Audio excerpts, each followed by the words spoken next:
Bien, bienvenue à tous ceux qui vont se joindre avec nous pour la suite de notre culte qui se veut d'adorer le Seigneur en esprit et en vérité. Et dans cette partie ici, nous sommes rendus à regarder sa vérité. Puis Jésus qui nous dit, si quelqu'un m'aime, qu'est-ce qu'il va faire? Il va garder mes paroles. Il va garder mes commandements, comme il l'explique un peu plus loin. Celui qui m'aime pas, garde pas mes paroles. On veut être de ceux qui aiment Jésus. Mais on est rendu aujourd'hui dans cette série sur les commandements de Jésus qui se transpose au travers ses apôtres qu'il a lui-même choisi, puis leur rappeler tout ce qu'il leur avait commandé pour nous le traduire en écrit. Et nous sommes rendus à la 37e partie. Il y en a qui disent, mais ça se peut pas, tant de commandements. Mais le Nouveau Testament est rempli de commandements de Jésus. C'est pour ça que sa parole est si importante pour celui qui dit qu'il aime Jésus. Mais nous sommes rendus à la deuxième lettre de Pierre. Une si belle lettre, très directe, très simple, mais qui a tellement eu de résistance, on en reparlera un peu plus tard. Puis nous, on veut comprendre la parole de Dieu. Qui parle, à qui parle, de quoi il parle, pourquoi il dit ça, c'est pour quand ou à quel moment ça a été dit, pourquoi, comment, où, puis quelle ampleur ça a. Bien, ce matin, on va poursuivre, mais avant d'aller plus loin, je vais demander à Michel de venir nous lire un psaume. Hein? Entretenez-vous par des psaumes. Et ça fait partie d'un des commandements qu'on a reçus des apôtres. Michel, pourrais-tu nous lire le psaume 21, s'il te plaît? Au maître chantre, psaume de David. Éternel, le roi se réjouit de ta puissance et quelle allégresse lui donne ton salut. Tu lui as accordé le désir de son cœur et ne lui as pas refusé la prière de ses lèvres. Car tu l'as prévenu par des bénédictions excellentes. Tu as mis sur sa tête une couronne d'or fin. Il te demandait la vie, tu la lui as donnée, une longue durée de jours à perpétuité à jamais. Sa gloire est grande par ta délivrance. Tu le revêts de splendeur et de majesté. Car tu fais de lui l'objet de tes bénédictions pour toujours. Tu le combles de joie en ta présence. Le roi met sa confiance en l'Éternel et par la bonté du Très-Haut. Il ne sera point ébranlé. Ta main atteindra tous tes ennemis, ta droite atteindra ceux qui te haïssent. Tu les rendras tels qu'un four ardent quand tu paraîtras. L'Éternel les engloutira dans sa colère et le feu les consumera. Tu feras périr leurs fruits de dessus la terre et leur race d'entre les fils des hommes. Car ils ont projeté du mal contre toi, ils ont formé des desseins qu'ils ne pourront exécuter. Car tu les mettras en fuite, tu armeras ton arc contre leur face. Élève-toi, ô Éternel, dans ta force, nous chanterons et nous célébrerons ta puissance. Amen. Bien.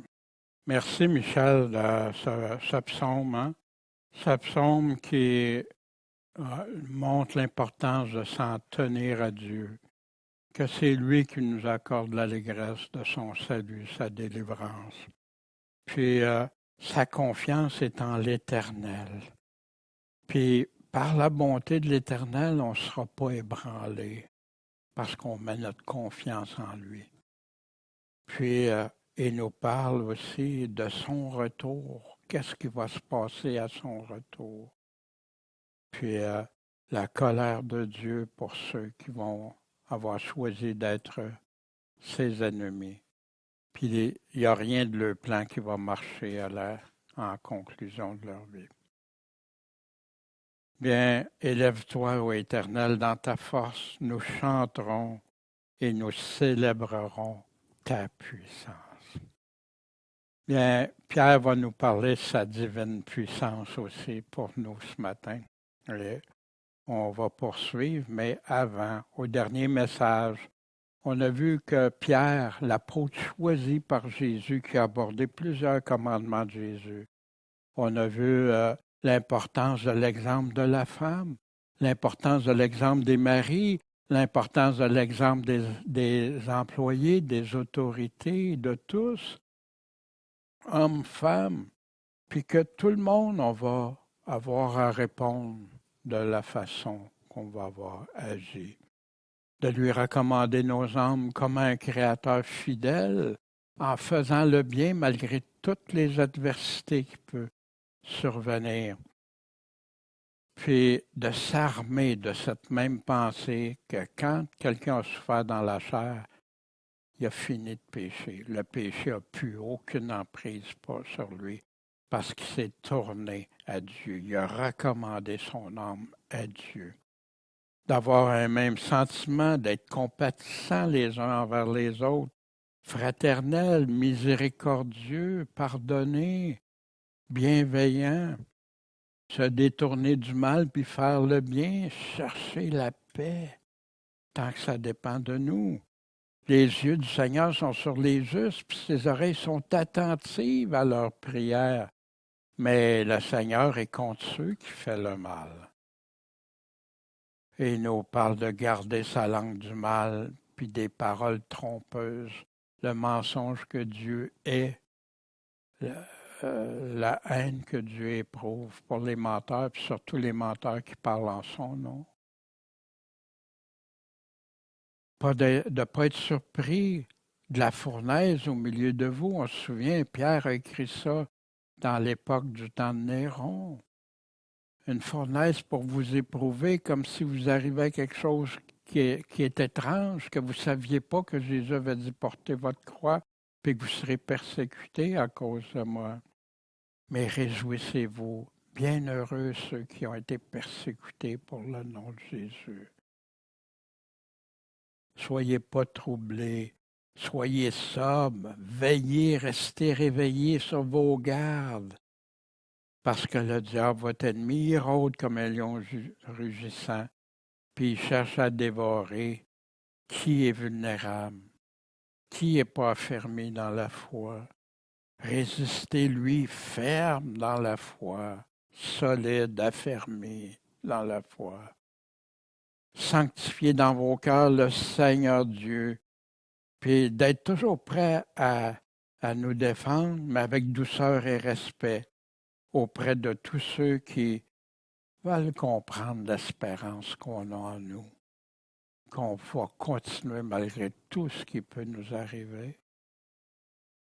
L'engagement d'une bonne conscience devant Dieu, hein? Quand on se fait baptiser, on a pris la décision ferme de se repentir, de s'engager, de se convertir, puis de vivre comme Dieu veut. Puis Jésus qui nous sauve maintenant par sa résurrection. Il est mort, revenu à la vie. C'est la même promesse qu'il nous fait d'avoir des corps transformés à son image, à son avènement, à la première résurrection. Mais il ne faut plus vivre selon les convoitises des hommes, mais selon la volonté de Dieu, pendant le court moment qui nous reste à vivre sur terre. Et nous parle aussi de ceux qui marchent, qui continuent de marcher dans les impudicités, les convoitises, l'ivrognerie, l'excès de manger, du boire, les idolâtries criminelles. Mais au contraire, soyez sobres et vigilants. Le jugement de Dieu doit commencer par la maison de Dieu. Puis s'il commence par nous, c'est quoi la fin de ceux qui obéissent pas à l'Évangile du Seigneur? Ceux qui obéissent pas à ses commandements, à ses paroles.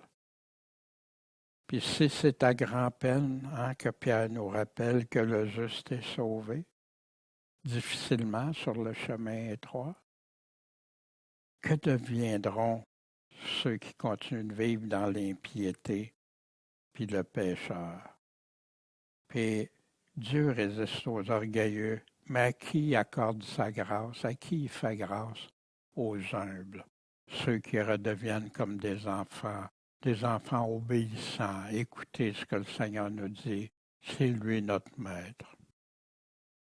Puis, bien sûr, hein, c'est dans le contexte des persécutions, comme de nos frères vivent actuellement, qui se font persécuter à différents degrés jusqu'à la mort, parce qu'ils disent aimer Jésus, parce qu'ils ne font pas juste le dire, ils le démontrent, ils le mettent en pratique dans leur vie, ils s'obéissent au Seigneur coûte que coûte.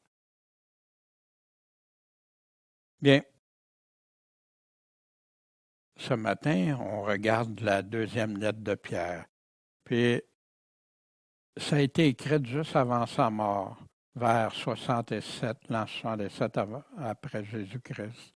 Puis Pierre écrit cette dernière lettre comme son testament spirituel à tous les chrétiens pour les encourager à demeurer dans la seule précieuse foi véritable qui a été donnée il y a 2000 ans, en avertissant puis en réavertissant comment la vivre, puis il dénonce les faux enseignements dans l'Église.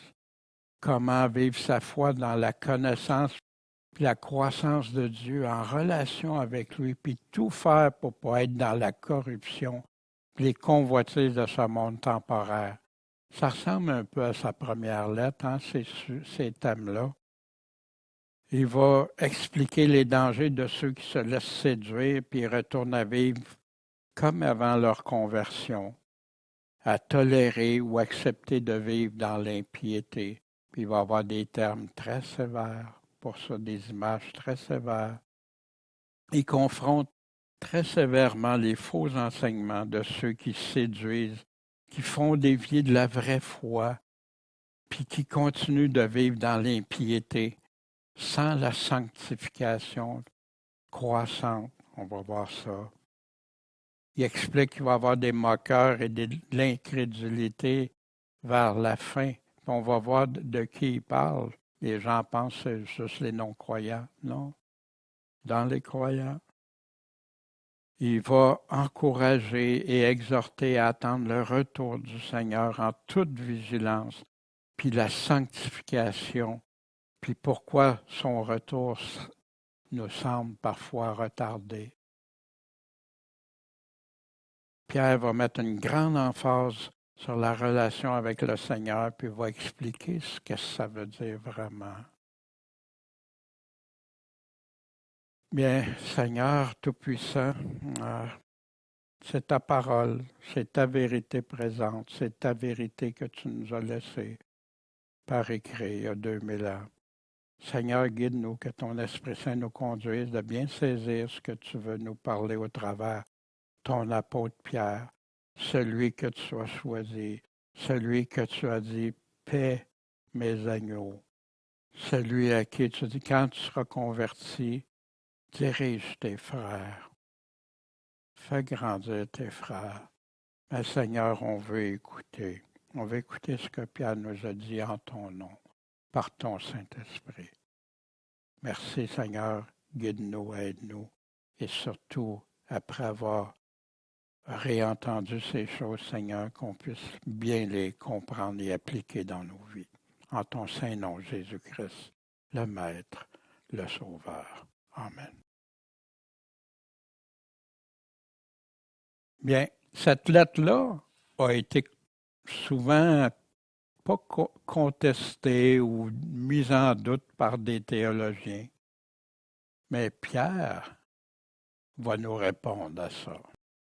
Beaucoup, en passant de théologiens, en viennent à douter de la parole de Dieu. Je me souviens Daniel Wallace, qui était le grand expert de la Bible, qui amenait des pasteurs à douter même de la parole de Dieu. Ah, c'est pas vraiment Jésus qui a dit ça. Exemple, la femme va et ne pêche plus, ou plein d'autres choses qu'il mettait en doute. Terrible, terrible, alors que le fondement de notre foi va être basé sur l'Évangile de Jésus-Christ, sur sa doctrine à lui. Imagine quand le malin réussit à rentrer des doutes dans ton esprit, si c'est de Dieu. Puis on fait ça avec différents aussi. Mais on va en reparler. On va voir aussi d'où originent ces choses-là. Pierre, Simon-Pierre, hein, il ferait la peine Simon-Pierre, hein, pas qu'il y ait de confusion. Serviteur et apôtre de Jésus-Christ. Apôtre choisi de Jésus-Christ. À ceux qui ont eu en partage une foi du même prix que la nôtre. Qui a eu une foi du même prix que la nôtre? Mais c'est tous ceux qui vont croire l'Évangile tel qu'annoncé par Jésus-Christ, dans la justice de notre Dieu et Sauveur Jésus-Christ. La grâce et la paix vous soient multipliées. Il y en a qui pensent que la grâce, c'est une fois, puis non. La grâce de Dieu, la faveur de Dieu et la paix de Dieu vous soient multipliées. Comment? Dans la connaissance de Dieu et de notre Seigneur Jésus. Pierre, l'apôtre choisi par Jésus lui-même, confirme qu'il est l'auteur. En commençant, comment qu'on peut dire que ce n'est pas Pierre qui l'a écrit? Wow! Par des choses, c'est pas tout à fait la même chose. La première lettre, il n'exprime pas. On va voir ça tantôt. La même chose que pour Paul, quand il disait que c'est pas de Paul ou c'est pas. Toujours mettre des doutes, mettre des choses qui font douter les enfants de Dieu. Il s'adresse à ceux qui ont la même foi selon la justice de Dieu. Pas celle qu'aujourd'hui on nous présente, à moins qu'elle soit exactement celle qu'on retrouve dans les Actes des Apôtres et dans le Nouveau Testament, il y a 2000 ans. Il enseigne comment vont être multipliées la grâce et la paix. Il y en a qui cherchent ça, la grâce et la paix.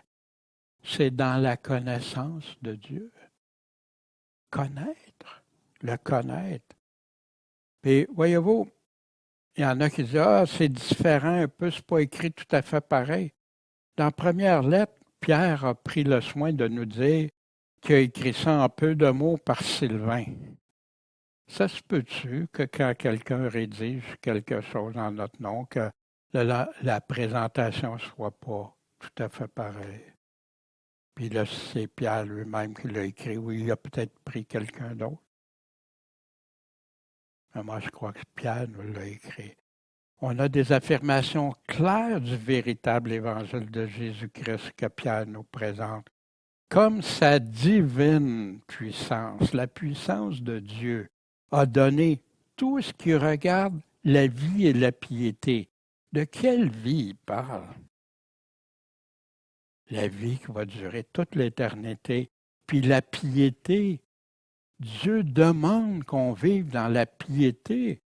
Il y en a qui ont 5 définitions technologiques de la piété.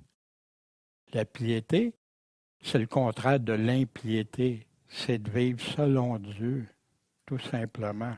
Par la connaissance de celui qui nous a appelés. Il nous a appelés par sa gloire puis sa vertu.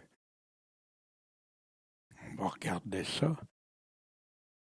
Par lesquels sa gloire et sa vertu nous ont été données les très grandes et précieuses promesses pour que par leurs moyens, on soit participant de quoi? De la nature divine.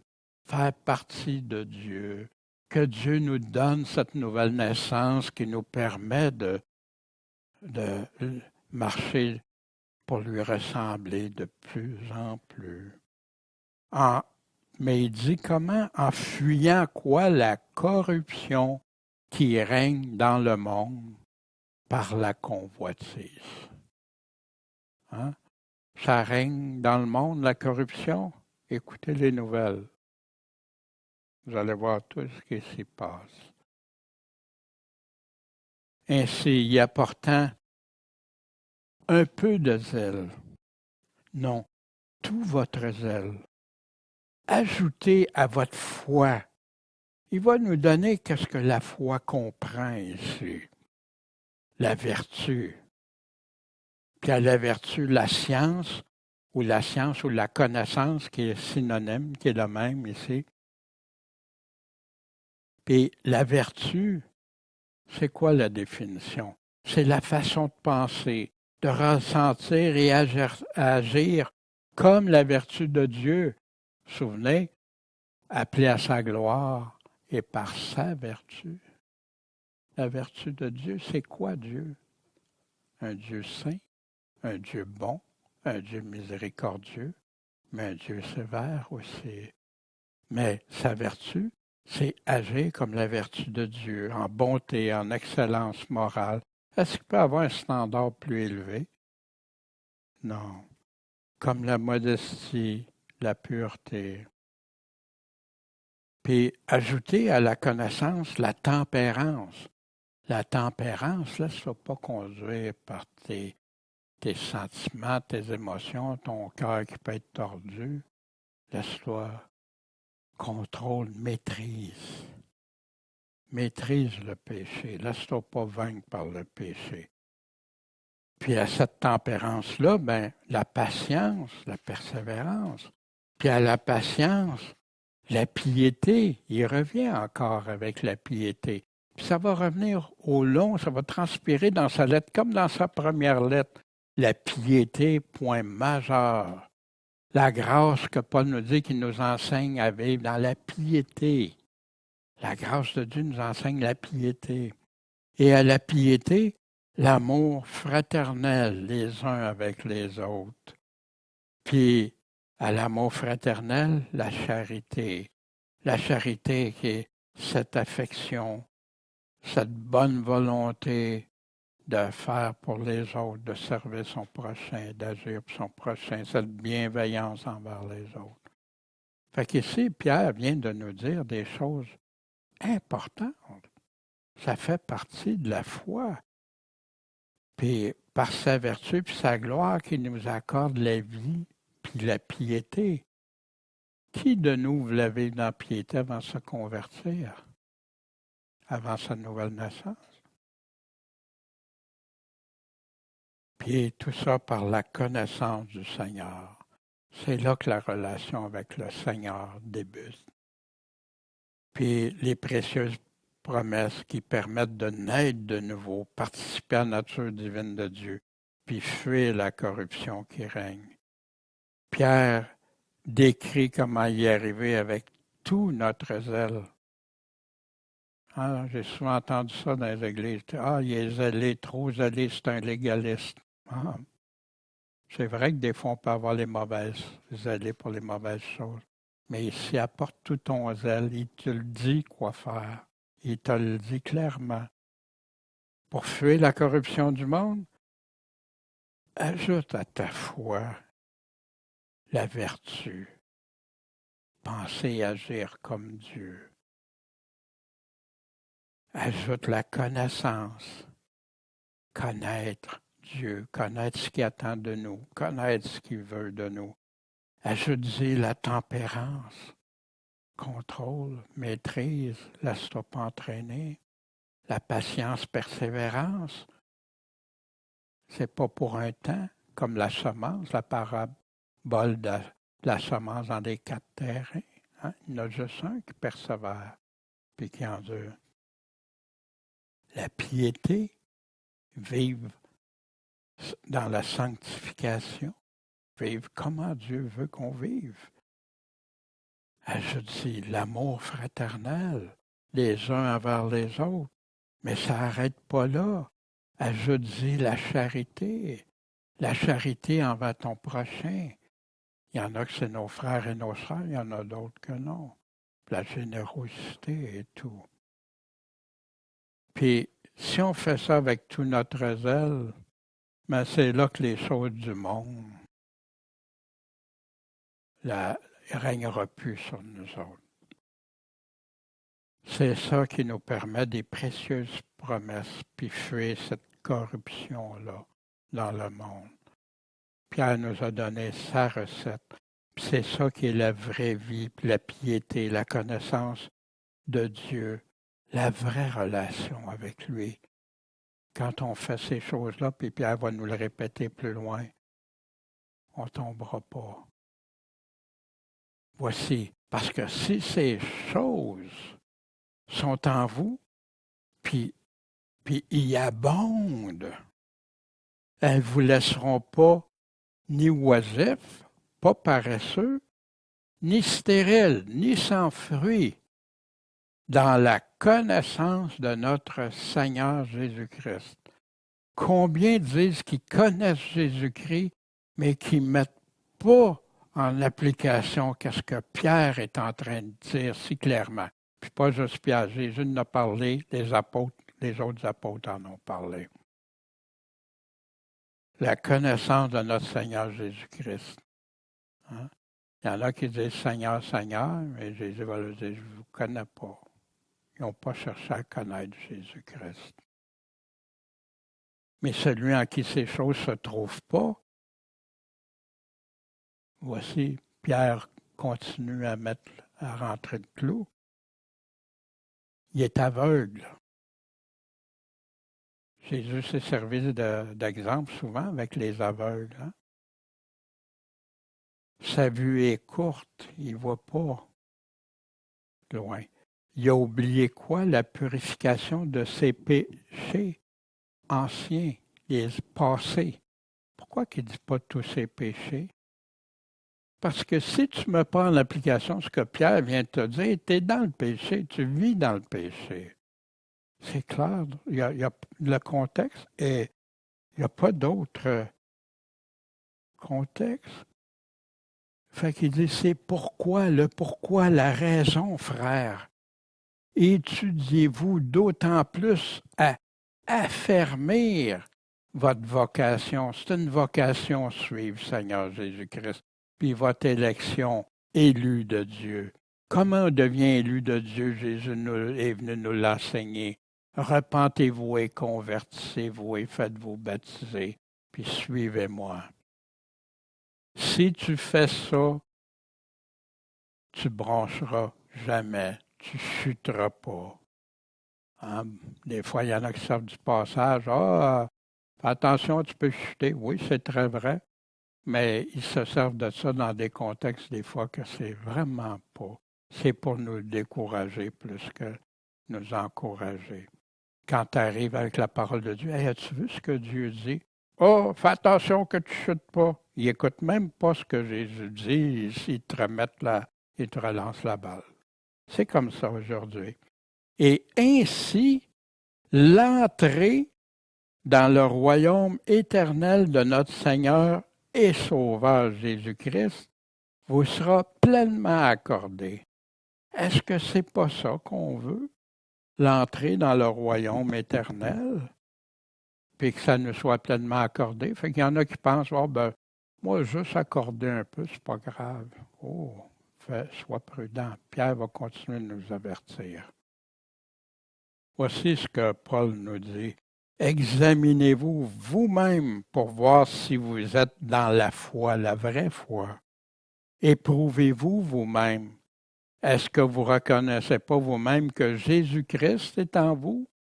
Si tu ne mets pas en application ce que Pierre dit, Jésus-Christ n'est pas en toi. Mais si tu mets en application, il est en toi. À moins que peut-être vous ne soyez réprouvés, rejetés. Wow! Quel avertissement clair de l'apôtre Paul. Donc, pourquoi m'appelez-vous Seigneur, Seigneur, pendant que vous ne faites pas ce que je vous commande, ce que je vous dis? Quand le père de famille sera entré, qu'il aura fermé la porte et que vous étant dehors, vous vous mettez à frapper puis à dire « Seigneur, Seigneur, ouvre-nous ». Il vous répondra « Je ne sais pas d'où vous venez, d'où vous êtes », parce qu'ils n'ont pas développé, ils n'ont pas continué dans la connaissance du Seigneur Jésus. Pierre, comme Paul, puis l'apôtre Jean, répète puis rappelle les avertissements. Voici ce que Pierre nous dit. C'est pourquoi je ne négligerai pas de vous rappeler sans cesse ces choses, quoique vous les sachiez On sait tout ça, tout ce que Pierre vient de nous dire. Bien sûr, un véritable chrétien sait parce qu'il lit sa parole, il regarde les commandements de Jésus, il regarde ce que c'est l'Évangile au complet, et que vous soyez affermis dans la vérité présente. C'est quoi la vérité présente? Celle que Pierre avait annoncée, celle que les apôtres, celle que Jésus a annoncée il y a 2000 ans. Il y en a qui croient que leur foi moderne, c'est l'équivalence de ça. Fais attention, examine si c'est la vraie foi. Sois prudent. La vérité affermie. Puis je crois qu'il est juste aussi longtemps que je suis dans cette tente, sur la terre, de vous réveiller. Vous réveiller comment? Par mes avertissements. Pourquoi Pierre répète ça? Pourquoi que c'est si important? Il va continuer puis le développer. Mais voici ce que l'apôtre Paul nous disait. Et vous devez faire cela vu que le temps où nous sommes, parce que c'est ici l'heure de nous réveiller. Il dit ça à qui? À des chrétiens, en fin du sommeil, puisque le salut est maintenant plus près de nous que lorsque nous avons cru. Le salut au retour de Jésus-Christ. Cette délivrance que Jésus a promis à ceux qui l'attendent, selon ses critères. Puis Pierre continue, sachant que je vais quitter bientôt cette tente, comme notre Seigneur Jésus-Christ me l'a fait connaître. Mais oui, Jésus lui avait dit, quand tu vas être vieux, Pierre, tu vas étendre ta main, un autre va t'attacher, il va te mettre où tu ne voudrais pas. Or, il dit cela pour marquer quelle mort Pierre, Jésus lui avait prédit, c'est pour ça que Pierre nous en parle, quelle mort Pierre glorifierait Dieu. Il y en a qui disent, je te glorifie Seigneur, mais ils ne sont pas prêts à glorifier Dieu, à prendre leur croix, à renoncer à leur propre vie. Pierre était prêt. Pierre l'avait fait comme des millions de chrétiens à travers les siècles. Puis il a dit après, suis-moi.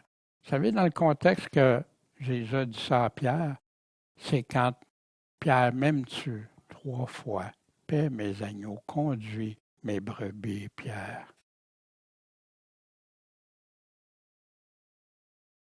Mais j'aurais soin qu'après mon départ, vous puissiez toujours vous souvenir de ces choses. Pour s'en souvenir pendant quelque temps, pour toujours. Puis dans la grâce de Dieu, c'est pour ça qu'on a cette lettre-là, malgré qu'il y en a qui voulaient pas la reconnaître, parce qu'elle était trop claire, trop limpide, représentait tellement bien ce que Jésus a dit, que la même chose pour Jacques. Ces lettres que Luther vous appelait des épîtres de paille, parce que ça n'allait pas avec sa théologie qui venait d'Augustin.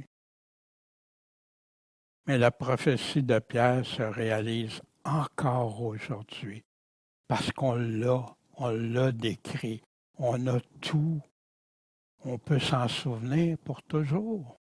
Et ça va aller jusqu'au retour de Jésus. Pierre va nous parler, est-ce que c'est bon suivre des fables ou suivre les apôtres de Jésus-Christ? Pierre va confirmer la pleine autorité des apôtres. Parce que ce n'est pas en suivant des fables composées avec artifice, comme on a plusieurs endroits qui nous parlent dans la Bible, des séducteurs, des gens qui manipulent, qui sont experts. Oui, ils sont inspirés du malin, mais les gens les voient comme des chrétiens des fois. C'est triste, pour ça que Jésus nous avertit de ne pas être séduits. Ce n'est pas en suivant des fables composées avec artifice qu'on vous a fait connaître la puissance et la venue de notre Seigneur Jésus-Christ, qu'on vous a fait connaître quand il est venu sur la terre, puis sa puissance. Mais c'est après l'avoir vu de nos propres yeux, sa majesté, le roi des rois. Des fables composées, on a ça au travers du Nouveau Testament. D'ailleurs, Paul nous en parle beaucoup. Pas s'attacher à des fables, des généalogies sans fin qui engendrent des disputes. Tu veux avoir des disputes? Embarque la théologie dans ça, plutôt que l'édification en Dieu par la foi. Puis je t'y exhorte encore. Encore à Timothée, rejette les fables profanes, les fables qui ne viennent pas de la parole de Dieu et extravagantes, qui dépassent ce que Dieu a dit. Et exerce-toi à quoi? À la piété encore. Puis ils vont fermer l'oreille à la vérité, puis ils vont se tourner vers des fables. C'est ça dans les derniers temps. Il dit à titre de ne pas s'attacher aux fables judaïques, ni aux ordonnances, ni aux théologies, enseignements des hommes qui détournent de la vérité.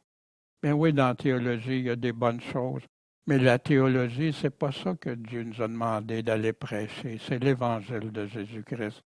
La science de la théologie, la science pour apprendre à Dieu, c'est pas ses paroles, c'est ce que les gens font de ses paroles.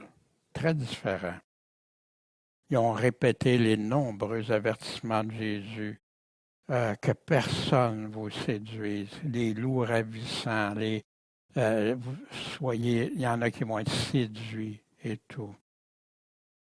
Voici qui on doit écouter et suivre les commandements de Jésus-Christ. Voici ce que Pierre nous dit, parce qu'il a reçu de Dieu le Père honneur et gloire, quand cette voix lui a été adressée par la gloire suprême. Celui-ci est mon Fils bien-aimé, en qui j'ai mis toute mon affection, tout son amour. Et nous avons entendu cette voix venue du ciel quand on était avec lui sur la sainte montagne. Voici dans Matthieu 17, comme il parlait encore, voici une nuée resplendissante les couvrit. Et voici, il vient de la nuée une voix, cette gloire suprême. C'est ici mon Fils bien-aimé en qui j'ai pris plaisir. Écoutez-le. Dans Marc, ici mon Fils bien-aimé, écoutez-le. Dans Luc, puis dans d'autres passages en passant, c'est ici mon Fils bien-aimé, écoutez-le. Est-ce qu'on pense que quand c'est répété, et il y a 3 autres endroits que c'est répété, que c'est pas important? C'est qui qu'on doit écouter? C'est qui qu'on doit suivre? Les paroles de Dieu venues du Saint-Esprit de Dieu. Pierre continue. On a aussi la parole des prophètes. Puis il va nous décrire quel prophète, parce qu'il y en a beaucoup même qui se déclarent prophètes de nos jours, au travers des siècles. Il y en a qui ont leur dénomination ou secte est basée sur des prophètes qui les enseignent. On a aussi la parole des prophètes qui est très ferme. Elle est solide. Tu peux te baser à 100% dessus, à laquelle vous faites bien de vous attacher, comme une lampe qui brillait dans un lieu sombre. La nuit, puis t'es tout noir partout, puis là, tu as une lumière, jusqu'à ce que le jour resplendit, puis que l'étoile du matin se lève dans vos cœurs, que là, tu comprennes que ce soit les paroles des prophètes, les textes écrits du Nouveau Testament. Voici de quel prophète il va nous parler. Sachez tout d'abord, en premier, ceci, qu'aucune prophétie, nulle prophétie de l'Écriture, ce qui est écrit, ne vient d'une interprétation particulière. Ce n'est pas ces prophètes-là qui ont décidé ça. Que Dieu me parle, puis non, ils ont été éprouvés, puis il y en a qui ont eu la vie dure aussi. Puis la plupart en sont morts après pas avoir déclaré ce que Dieu leur a enseigné ou dit de dire. Parce que la prophétie n'a pas été apportée autrefois par la volonté humaine. C'est pas de l'homme, là. Mais les saints hommes de Dieu, étant poussés par le Saint-Esprit, ont parlé. C'est l'Esprit Saint, ça vient de l'Esprit Saint. La même chose que les textes du Nouveau Testament ici. Puis il va nous parler d'autres prophètes aussi. Il va nous dénoncer des faux prophètes. Mais ceux-là, c'est des vrais. C'est écrit. Ça a été éprouvé par le temps. La parole éprouvée 7 fois par le feu de Dieu. C'est facile parce qu'il dit, si tu veux savoir si c'est vrai, si c'est un prophète, mais qu'est-ce qu'il va dire? Ça l'arrive ou ça va arriver. Puis tu as la confirmation. Puis des fois, Dieu permet des faux prophètes, comme dans Deutéronome, il nous parle, puis qui vont dire des choses, mais qui vont se réaliser, puis ça ne vient pas de Dieu. Mais Dieu teste les cœurs pour savoir si c'est Dieu. Ils vont revenir juste à Dieu seulement. Fait que notre foi peut être éprouvée par des gens qui se disent prophètes puis qui nous égarent. Comme il y a eu des faux prophètes parmi le peuple. Fait que là, il venait de parler des vrais prophètes où c'est écrit dans la parole de Dieu. Puis là, il parle des autres, les faux prophètes parmi le peuple. Il y aura aussi parmi vous des faux enseignements, des faux docteurs. Qu'est-ce qu'ils vont faire? Ils vont introduire des sectes pernicieuses. Mais comment ils le font secrètement? Tu ne le sais pas. Et qui, reniant le Seigneur qui les a rachetés, comment on peut renier le Seigneur? Tout simplement en n'écoutant pas ses paroles. Tu n'es pas obligé, je renie le Seigneur. Je peux le faire comme ça. Mais j'ai juste à renier ce qu'il me dit. Je renie le Seigneur. Puis, pourquoi qu'on peut affirmer ça? Qui reniant le Seigneur qui les a rachetés. Fait que c'est-tu des non-croyants ici? C'est-tu des non-convertis? Pour être racheté, il faut que tu sois converti. Vont attirer sur eux-mêmes la vie éternelle? Non, la perdition soudaine. Sérieux. Dieu n'aime pas les menteurs. Je hais le mensonge. Je hais les menteurs, même qui est écrit dans la parole de Dieu. Et plusieurs vont suivre leur doctrine au pluriel de perdition. Ce n'est pas la doctrine de Christ pur qu'ils enseignent. C'est des doctrines, développer des enseignements d'hommes et des philosophies trompeuses. Beaucoup de théologiens ont mis en doute ce que Jésus a dit, ont tordu le sens. Et la voix de la vérité sera blasphémée à cause d'eux autres. Ils vont conduire le troupeau dans l'égarement. C'est ça que Paul disait dans Acte 20, qui pleurait jour et nuit à cause de ça. Par cupidité, ils vont trafiquer de vous au moyen de leurs paroles trompeuses. Ils disent des paroles de Dieu, mais trompeuses, ils vont les mélanger. Mais depuis longtemps, leur condamnation ne s'arrête pas. Puis leur perdition ne sommeille pas. Ça s'en vient.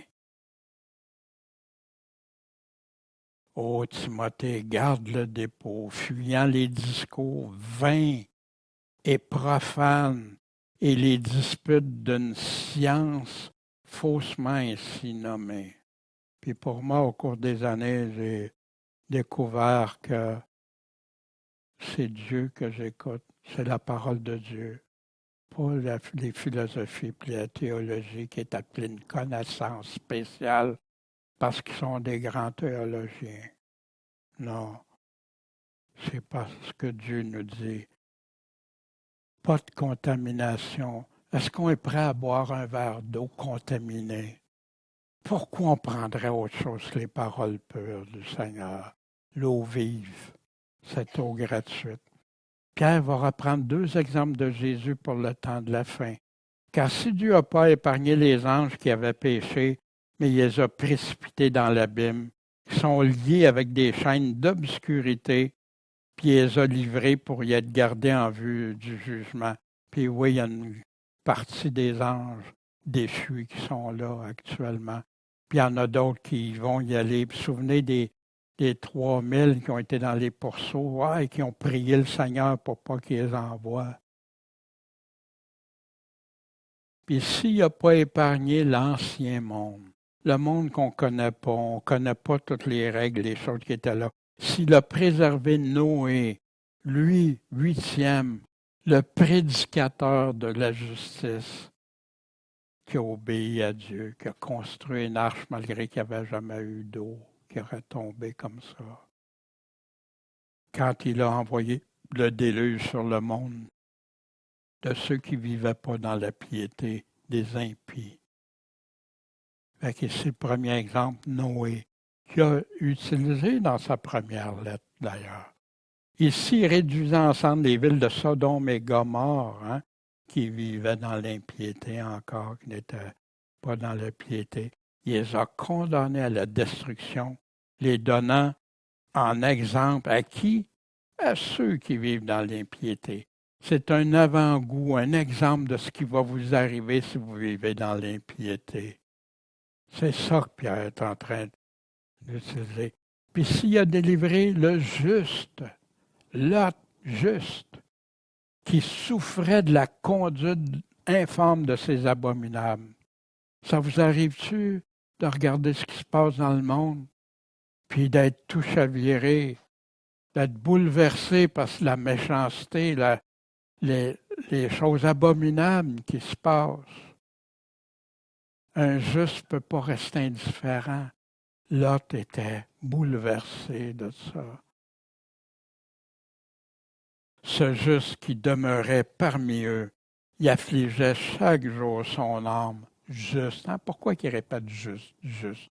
Parce qu'il ne vivait pas dans l'impiété, il vivait dans la piété selon Dieu. Puis c'était abominable pour lui de voir qu'est-ce qui se passait. À cause de ce qu'il voyait, puis apprenait de leurs méchantes actions. Puis après ces deux exemples frappants que Jésus a utilisés pour le temps de la fin, le Seigneur saura délivrer de l'épreuve ceux qui l'honorent, puis garder les injustes, ceux qui ne vivent pas dans la piété, pour être punis quand au jour du jugement. Il va nous parler des ennemis de l'Évangile de Jésus, principalement ceux qui suivent la chair, ces faux enseignants, ces faux prophètes. Ils vivent selon la chair, ils ne vivent pas selon l'esprit. Ils ne vivent pas selon la piété du Seigneur. Ils ne vivent pas dans la grâce du Seigneur. Ils croient qu'ils sont dans la grâce. Ils vont prêcher aux autres qui sont dans la grâce. Dans la convoitise de l'impureté, puis qui méprisent la domination. Tu veux mépriser Jésus, il dit ceux qui me méprisent, qui méprisent mes paroles. Audacieux, arrogants, qui craignent pas d'injurier les dignités. Ils sont en pleine assurance dans ça. Tandis que les anges, eux autres, quoique plus grands en force et en puissance que n'importe qui, ne portent pas contre elles de jugement injurieux devant le Seigneur, devant ses autorités. Mais ceux-ci, comme des animaux, sans raison, sans intelligence, qui ne suivent que leur nature, le moi, leur chair, leurs émotions. Mon cœur me dit que c'est mon cœur, je dois suivre où mon cœur me conduit. Mais assure-toi que ton cœur est conduit par l'autorité de Dieu. Parce que Jésus nous dit le cœur est tortueux, méchant, puis il décrit tout ce qu'il peut avoir dans un cœur tordu. Né pour être pris et détruit, blasphémant ce qu'ils ne comprennent pas, périront par leur propre corruption, puis ils vont recevoir le salaire de leur injustice, iniquité, péché, impiété. Ils aiment à être tous les jours dans les délices. Ce sont des taches et des souillures. Wow! Aimerais-tu ça te faire dire ça? T'es une tache, toi, t'es une souillure. Ils prennent plaisir dans leur tromperie. Il y en a beaucoup qui pensent que ça s'adresse aux non-croyants. Dans leur tromperie lorsqu'ils mangent avec vous. Oh, il y a une communion. Pas une vraie communion, mais ils sont là. Ils ont les yeux pleins d'adultère. Puis l'adultère, c'est pas juste désirer coucher avec quelqu'un d'autre. L'adultère envers Dieu aussi, la fornication envers Dieu. D'aller ailleurs qu'à Dieu. Le seul qui ne cesse de pécher. Ils amorcent qui? Les âmes mal affermées, les vulnérables qui sont dans ces assemblées-là. Ils les entraînent avec eux. C'est pour ça que Paul dit, Pierre nous parlait affermis, s'affermir. Ils ont le cœur exercé à l'avarice, l'argent, les choses de cette vie. Ce sont des enfants de mal, de malédiction. Ils promettent la liberté en Jésus-Christ. Ils ont tout ça, ça prend quelque chose pour séduire les gens. Ils vont se servir de la Bible pour ça. Puis il va donner un exemple. Tantôt, il a parlé des vrais prophètes dans les Écritures. Il va parler de Balaam, qui a quitté le droit chemin. Ceux qui ont quitté le droit chemin se sont égarés en suivant le même chemin que Balaam. Parce que Balaam, il voulait se faire payer Dieu. Il avait dit non, tu ne vas pas. Il a contourné pour essayer de faire parce qu'il voulait l'argent et l'autorité que ça pouvait lui donner. Pourtant, il était prophète de Dieu. Hein? Dieu il a parlé. Il a désobéi. Il a aimé le salaire de l'iniquité, le salaire de l'injustice, le salaire du péché, mais il a été repris de son injustice. Il y a même un âne muet qui a parlé d'une voix humaine qui a réprimé la folie du prophète. Puis il décrit ceux qui annoncent l'Évangile, qui promettent la liberté. Ce sont des fontaines sans eau. Tu as soif, tu veux aller boire, mais il n'y a pas d'eau. Des nuées agitées par un tourbillon. L'obscurité des ténèbres leur est réservée pendant qu'ils sont ici pour l'éternité. Parce qu'en tenant des discours enflés de vanité, d'orgueil, de vide, ils amorcent par les convoitises de la chair et les impudicités les personnes qui s'étaient vraiment, véritablement éloignées de ceux qui vivent dans l'égarement. Fait que les gens se convertissent, les âmes mal affermis, qui n'ont pas été affermis dans le Seigneur encore, qui n'ont pas été affermis dans la parole de Dieu, qui n'ont pas été affermis à comprendre. Ils se laissent conduire par ces personnes-là qui vont les conduire à perdition. Ils vont les amener à vivre selon l'impiété, le péché. Puis pourtant, ils étaient éloignés vraiment de l'égarement. Ils leur promettent la liberté. T'es sauvé.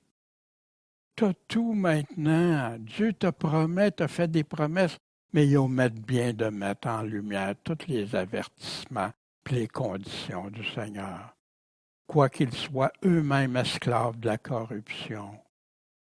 Parce qu'on devient esclave de celui par lequel on est vaincu. Es-tu vaincu par Jésus-Christ ou t'es vaincu par des faux enseignements? Des paroles de Christ ou c'est par ces faux docteurs-là, ces faux enseignants? Puis remarquez que dans la parole de Dieu, quand il parle de faux, c'est toujours quelqu'un qui conduit à ne pas obéir au Seigneur. C'est toujours quelqu'un qui conduit à diminuer la gravité du péché. C'est tout le temps quelqu'un qui t'enseigne que tout est beau, que tu as la vie éternelle maintenant, alors que Jésus dit il va lui enlever même ce qu'il croit avoir. Puis que tu es légaliste si tu veux obéir au commandement, là, si tu dis qu'il faut obéir au commandement de Jésus pour être sauvé. Et Jésus dit lui-même, celui qui m'aime obéit à mes commandements, celui qui ne m'aime pas, il n'obéit pas. Celui qui méprise mes paroles, je vais le mépriser, le renier devant le Père aussi. Qui est-ce qui aura raison? En effet, si après avoir fui les souillures du monde, puis on va voir pourquoi que ça s'adresse, il parlait des chrétiens. des convertis, des gens nés de nouveau qui avaient fui les souillures du monde, qui s'étaient repentis véritablement. Si après avoir fui les souillures du monde, par la connaissance du Seigneur et Jésus-Christ, et Sauveur Jésus-Christ, cette connaissance de Jésus, notre Sauveur, et s'ils s'y engagent de nouveau à ce qu'ils avaient abandonné et sont vaincus, ça c'est important, parce qu'il y en a qui ont abandonné, se sont engagés de retourner sa voie du péché, mais qui se sont repentis. Ils sont revenus, ils ont été réveillés, le Seigneur les a réveillés. Moi, je sais que j'en fais partie. Le Seigneur est venu, mais comme le Fils prodigue. Voici le Fils qui est mort et revenu à la vie. Leur dernière condition devient pire, parce que là, tu as connu, tu as su, tu connais la volonté de Dieu, mais tu la rejettes. Parce qu'il aurait mieux valu ne pas avoir connu la voie de la justice que de se détourner. Pour se détourner, il faut que tu sois là puis que tu te détournes après. Tu ne peux pas te détourner de quelque chose que tu n'étais pas. C'était pas ça sur ton chemin. C'était pas ton chemin. Après l'avoir connu du Saint commandement qui leur avait été donné. Le Saint commandement, c'est Jésus. C'est ses commandements. C'est ce qu'il nous dit. Ta main est une occasion de chute. Coupe-la, jette-la loin. Repens-toi. Abandonne tes péchés. Mais il est arrivé, puis Pierre va utiliser ce proverbe qui vient des proverbes de l'Ancien Testament. Le chien est retourné à ce qu'il avait vomi. Wow! Quelle image! Un chien, puis son vomi. Et la truie, après avoir été lavée, assez vautrée dans le bourbier. Tu retournes, puis tu vas te ressalir après avoir été purifié, sanctifié, nettoyé. Pourquoi l'image du chien? Comme le chien retourne à ce qu'il a vomi, ainsi, qui fait ça? L'insensé revient à sa folie. Sa folie, c'est quoi? C'est vivre selon le monde, selon sa péché. Mais pourquoi qu'il ajoute l'image du porc, qui est le porc qui était propre, qui est retourné à se salir? Ce porc qui était propre, il avait été nettoyé, mais là, il retourne. C'est loin de marcher en vêtements blancs comme le Seigneur nous demande. Des avertissements clairs et précis. Voici, bien-aimés, voici dans la deuxième lettre, Pierre confirme encore, dans ma deuxième lettre que je vous écris, dans une et dans l'autre, je réveille par mes avertissements votre saine intelligence. Il nous parle. Il veut nous réveiller. Dans quel but? Afin que vous vous souveniez des choses qui ont été prédites par les saints prophètes. Il revient ceux qui ont écrit. Et de notre commandement à nous, notre commandement à nous, les apôtres du Seigneur et Sauveur. Mais, premièrement, Pierre confirme clairement que c'est lui l'auteur de la lettre, encore. Ça se voit au travers de ce qu'il a écrit, mais il le dit spécifiquement. Fait que ceux qui enseignent que c'est pas vraiment une lettre, c'est une lettre de Paul et tout ça, wow. Ils sont plus importants que l'apôtre que Jésus a choisi. Le commandement des apôtres. Qu'est-ce qu'ils faisaient les apôtres? Ils commandaient tout ce que Jésus a commandé dans son intégralité. C'est comme quand il parle sa doctrine, la doctrine de Jésus. la parole de Dieu, la Bible. Mais il y en a qui essayent, hein? Ils essayent de s'accrocher, hein? Ils montent spirituellement, ils s'accrochent à quoi?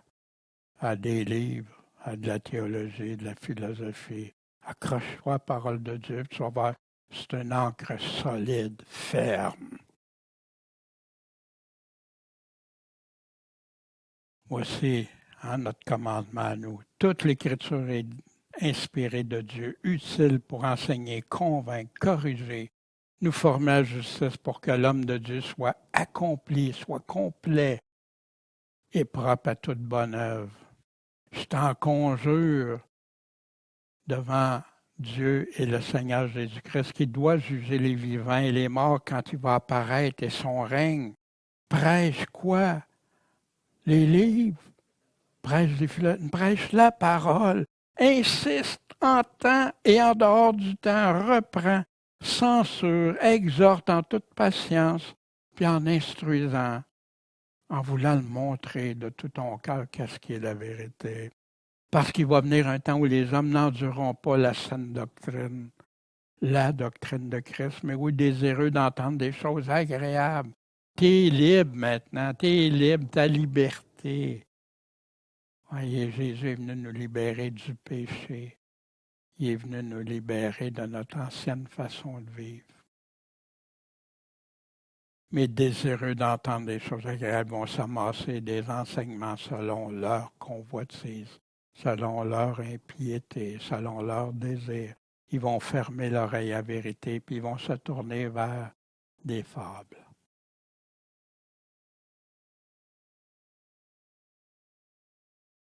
La parole de Dieu. Sachant tout d'abord ceci, qu'au dernier jour, il va venir des moqueurs. Premièrement, je vais vous dire ça. Vers la fin, il va venir des moqueurs qui vont se conduire selon leur convoitise.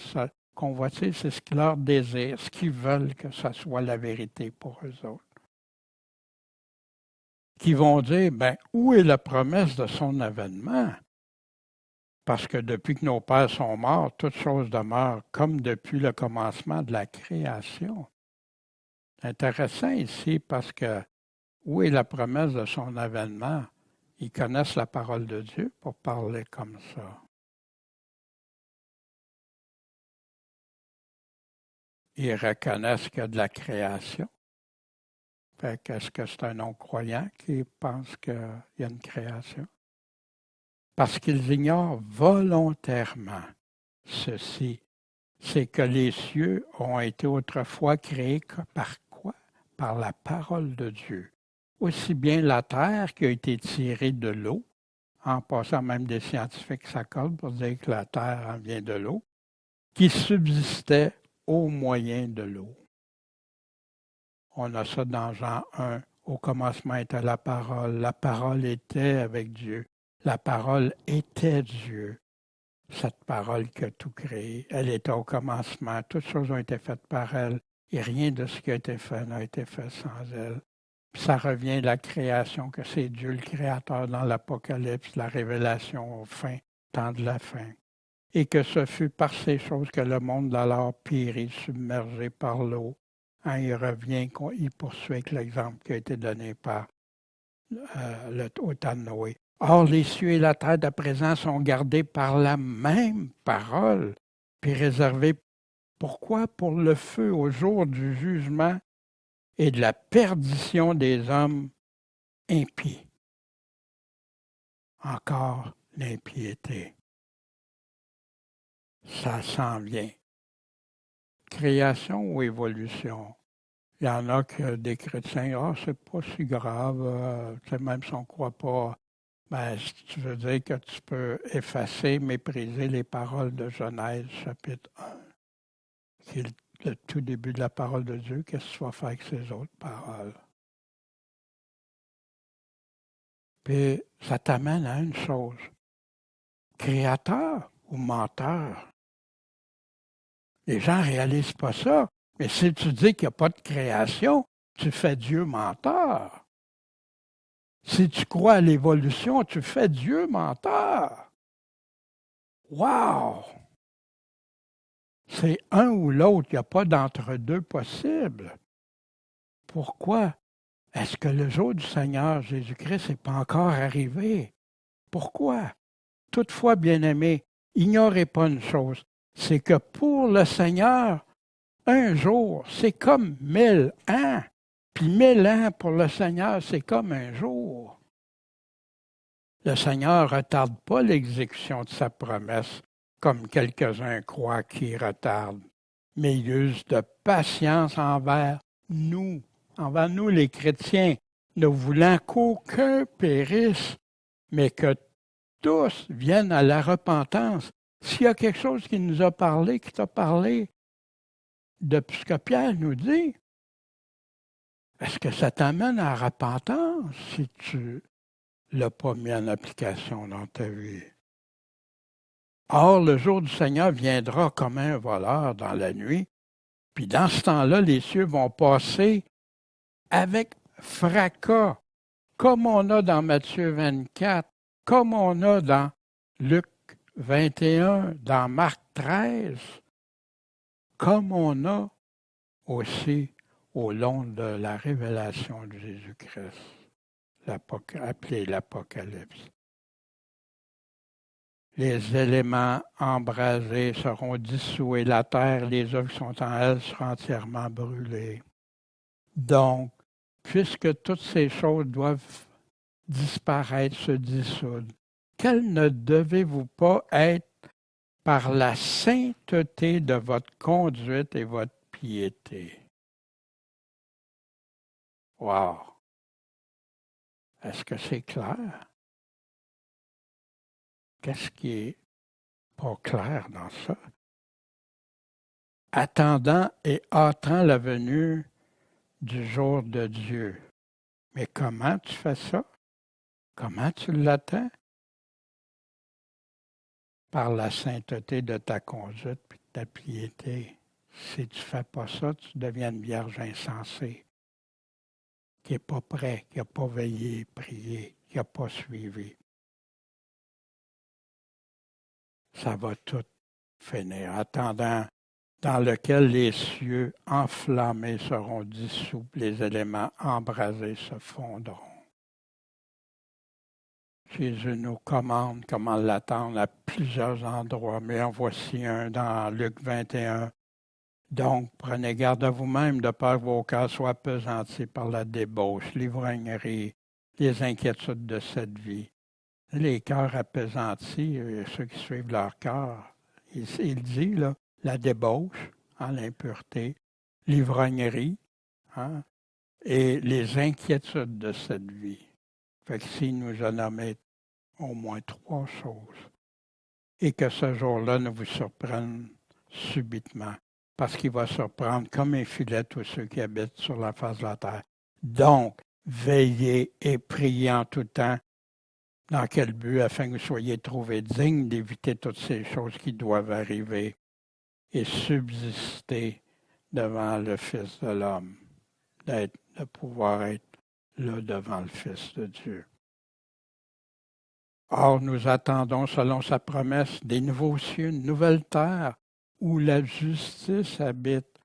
C'est pourquoi, bien-aimés, en attendant que ça arrive, en attendant ces choses, efforcez-vous d'être trouvés sans tache et sans reproche devant lui, dans la paix. Qui s'est forcé, c'est du légalisme. Elle dit ça à Pierre. Puis Pierre, d'où il prend ses paroles, sinon du Saint-Esprit du Seigneur? Et croyez que la longue patience de notre Seigneur est votre salut aux chrétiens. Comme Paul, notre frère bien-aimé, vous l'a aussi écrit, selon la sagesse qui lui a été donnée. Puis oui, Paul parle à des places très clairement. Il faut que tu vives sans tâche et sans reproche. Mais il y en a qui passent par-dessus ça parce qu'ils sont sauvés par grâce seulement, puis qui n'ont aucune redevabilité à écouter ce que Jésus enseignait. Ils ont la liberté. Et comme il le fait dans toutes ses épîtres, Pierre connaissait ce que Paul a écrit. Pierre était au courant. Puis, Paul a de la sagesse, mais quand il parle de ces choses, dans ces choses-là, il y en a qui sont simples à comprendre, puis il y en a d'autres qui sont difficiles à entendre, à comprendre. Que les personnes ignorantes et encore mal assurées, mal affirmées, tordent comme les autres Écritures. Puis ça va les amener où? À leur perdition. Puis pourtant, ce que j'ai réalisé avec le temps, quand tu te convertis, beaucoup dans le monde chrétien évangélique vont te dire de lire Romains, la lettre, l'Épître aux Romains, ou tu es jeune chrétien ou tu veux te convertir, ben lis l'Épître aux Romains. Puis oui, il y a des très belles choses dans la lettre de Paul. Il y a des choses qui sont très simples, mais qu'il y en a qui sont difficiles parce que Paul développe des grandes choses, puis il revient des chapitres plus loin, puis il y en a qui ils perdent ça, puis ils découpent des versets dans ça, puis ils en tordent le sens, puis ça amène à la perdition. C'est une lettre complexe.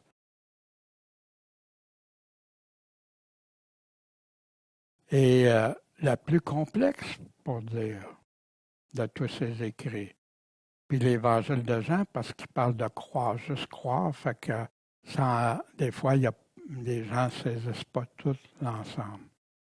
Tu crois puis tu es sauvé, fait que tu arrêtes ça là, mais tu n'as pas réalisé que croire, on ne t'a pas enseigné que croire, c'est croire qui Jésus est, qu'est-ce que Jésus te demande, qu'est-ce qu'il dit, qu'est-ce qu'il te commande pour être vraiment sauvé. Comme Luther, qui malheureusement a fait ça, qui, lui, c'était l'Épître aux Romains, parce qu'il parlait de grâce, fait qu'il a effacé plusieurs autres textes de la Bible pour lui, que c'était des évangiles de paille, dont la lettre de Pierre. Bien sûr, ça confrontait toute sa théologie. Puis combien d'organisations chrétiennes continuent dans le même sens. Des nouveaux cieux, une nouvelle terre, des choses nouvelles. Voici dans la Révélation un ciel nouveau, une terre nouvelle. Ça a disparu ce qui était là, comme Pierre nous dit. Moi, Jean, je vis la sainte cité, la nouvelle Jérusalem, qui descendait du ciel, qui venait de Dieu, préparée comme une nouvelle mariée qui s'est ornée pour son époux. Quelle belle image. Dieu va habiter avec eux. Dieu va essuyer toute larme de leurs yeux. La mort ne sera plus là. Il n'y aura plus de deuil. Il n'y aura plus de cris. Il n'y aura plus de travail. Car les premières choses, c'est du passé. Voici, je fais toutes choses nouvelles. Puis il me dit, écris, parce que ces paroles-là sont vraies et certaines. Comme si Dieu aurait besoin de nous dire ce qu'il dit est vrai. Je suis l'alpha et l'oméga, le commencement et la fin. Je donnerai gratuitement de l'eau, de la source d'eau vive à celui qui a soif. Mais ses paroles à lui sont eau vive à lui. Tu n'auras pas à payer de l'argent pour avoir ça, c'est gratuit, ça.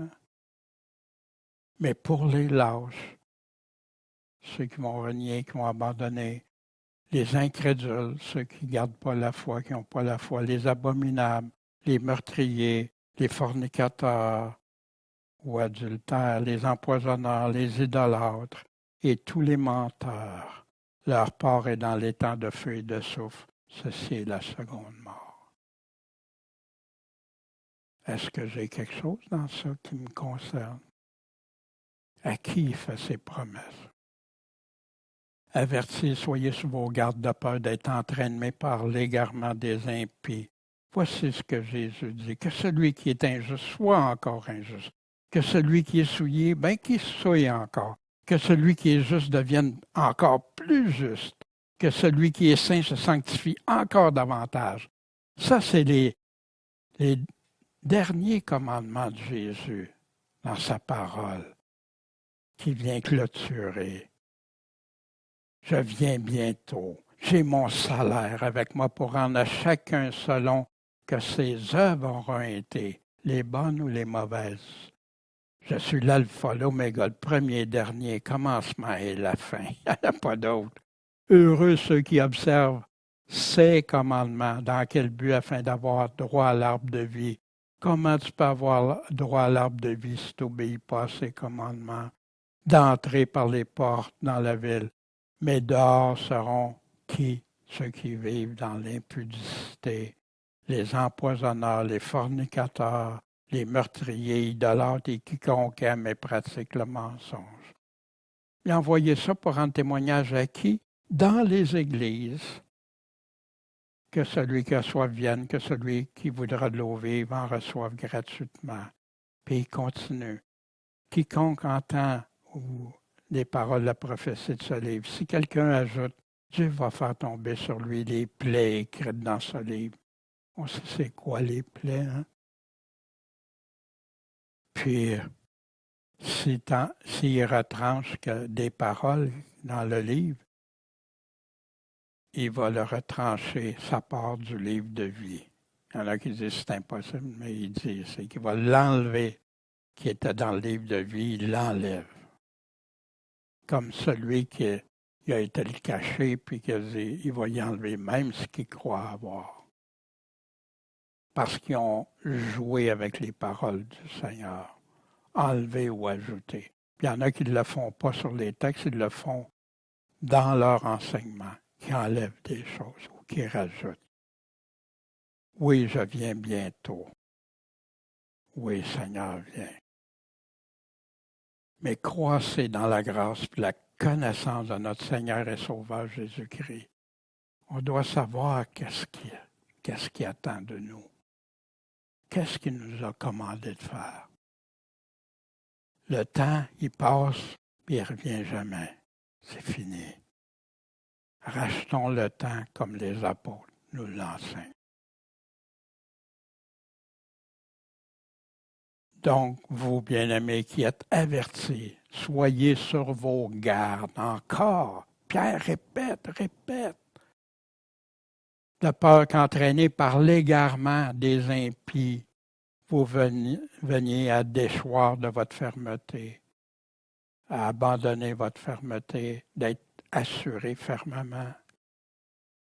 Les conséquences de déchoir, je négligerai pas de vous rappeler sans cesse ces choses, quoique vous les sachiez, pour que vous soyez affermis dans la vérité présente. Puis je vais vous réveiller par mes avertissements. Déchoir, c'est la perdition qui s'en vient. Mais croissez sa solution dans la grâce, la connaissance de notre Seigneur et Sauveur Jésus-Christ. Combien de fois il répète la connaissance? Mais quelle connaissance du Seigneur, de ce qu'il nous a dit, de ce qu'il attend de nous. À lui soit la gloire, et maintenant, puis aussi pour le jour d'éternité. Je rends gloire au Seigneur quand je lis sa parole, quand je demande au Seigneur de m'aider à comprendre, quand je la mets en pratique, je rends gloire à Dieu. Pierre a rendu gloire à Dieu en mourant comme martyr.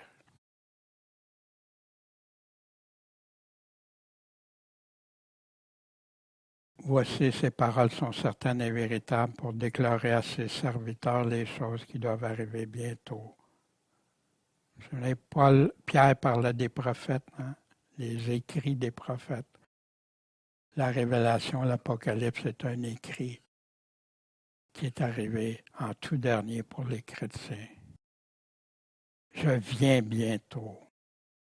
Heureux celui qui garde les paroles de la prophétie de ce livre.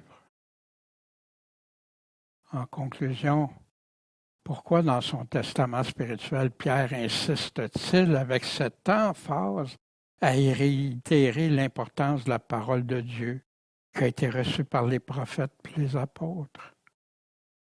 Parce que l'enseignement qu'on reçoit en premier, quand on se convertit, on est mal affermé encore. Puis c'est facile, hein? J'ai eu à composer avec plusieurs personnes qui ont été entraînées dans diverses croyances. Puis quand on leur a montré quelque chose au début de leur conversion, quand ils sont tout feu, tout flamme à apprendre, ils sont comme des éponges. Puis on leur enseigne des mensonges. C'est excessivement difficile de les sortir de là. D'ailleurs, la parole de Dieu nous dit d'enseigner à nos enfants pendant qu'ils sont jeunes, parce que c'est ça qui va conditionner leur vie.